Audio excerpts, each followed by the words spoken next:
I can't wait to show you the kitchen in this house. Come with me and get my unfiltered thoughts on this model home as a designer and a mother. I love walking into a big open entryway. It feels so much more inviting than walking into a narrow space. I like the color of this office and the French doors. The accent wall was adding a nice little something until I noticed the texture. If you are DIYing, and especially if you are paying someone, there should be skim coating or backing to give that smooth, flawless finish. It's really fun to get creative with small spaces like this. I like the idea of the round table, but I would put a really large plant on top. With such high ceilings, you want to fill up vertical space. I'm not going into the basement right now, but I am going to come back a little later. We don't see too many formal dining rooms anymore, but I like that this one is closer to the front of the house, but not in the front where people can see you from the street. A little further down, we have our coat closet and our powder bath. Builder grade bathrooms are usually really boring, but it can be fun to have a blank slate to start with. I usually recommend starting with replacing the pedestal sink. A quick view of the living room and into the kitchen. I'm excited to know what you think of this kitchen. First thing we notice is the giant refrigerators. These do look like you're feeding a small army, but the way my 5-year-old alone burns through produce,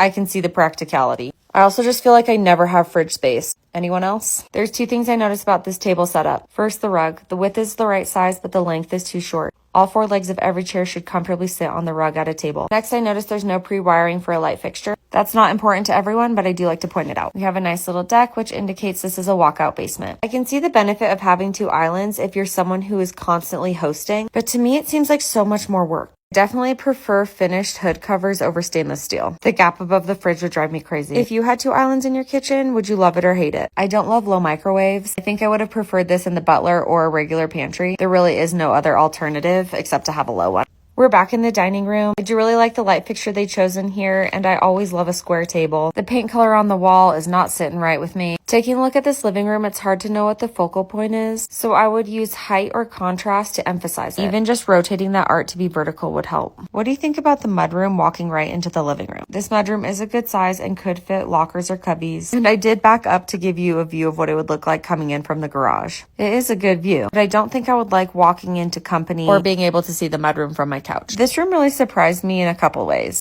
First, the closet is in this little hallway. Second, I expected this to be the main bedroom when in reality it's the guest bedroom. That desk feels really random right there. But it does a good job of emphasizing how big this room is. I like the frameless shower. I don't like that there's no drawers in the vanity. The third thing that surprised me about this room is that it walks out onto the deck. I don't love the idea of having a point of entry in a room I rarely go in. What do you think? Do you love it or hate it? Could be a really good option as an office instead of guest room, but I wouldn't want to make it a playroom if I knew that my kids could get outside. You noticed I did point to the cushion and the rug on the deck just to indicate that this might be a really windy area. What do you think about this house so far? What do you love? What could you do without? Stay tuned because up next is the upstairs and the basement.